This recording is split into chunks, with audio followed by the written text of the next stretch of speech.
Hey everybody, today we're going to be showing you how to enjoy the ride. Look at this weird ride. I went on this ride a long time ago when I was but a wee lad, a small tender young chap I was.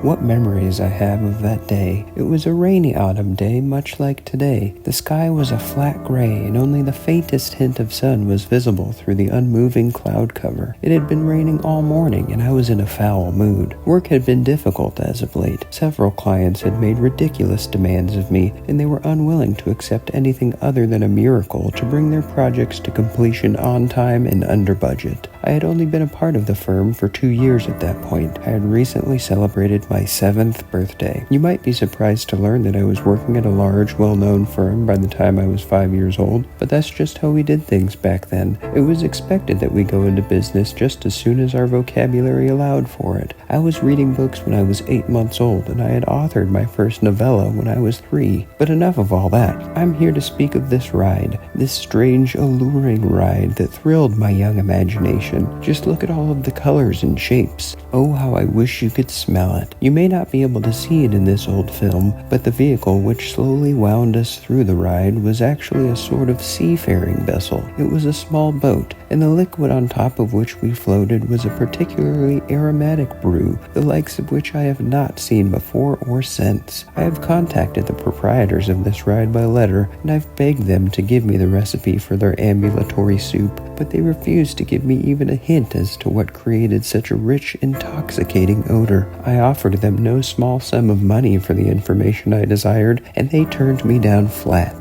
I've spent many years of my life attempting to get my hands on the exact makeup of this slippery fluid that makes up the ocean floor of this ride, but I am still completely empty-handed. I have excelled in business, in pleasure, in marriage, and in society, yet I still feel as though I'm a failure. I don't know if there's anything that will ever bring me a sense of closure, apart from being able to concoct my own replicated smelly elixir. I dream of it. Even now, my mouth waters at the thought. I will likely spend the rest of my remaining days doing everything I can to try and unravel the mysteries of this ride's singular broth. And if I'm ever able to reveal this secret, I will be able to go to my final resting place a happy man.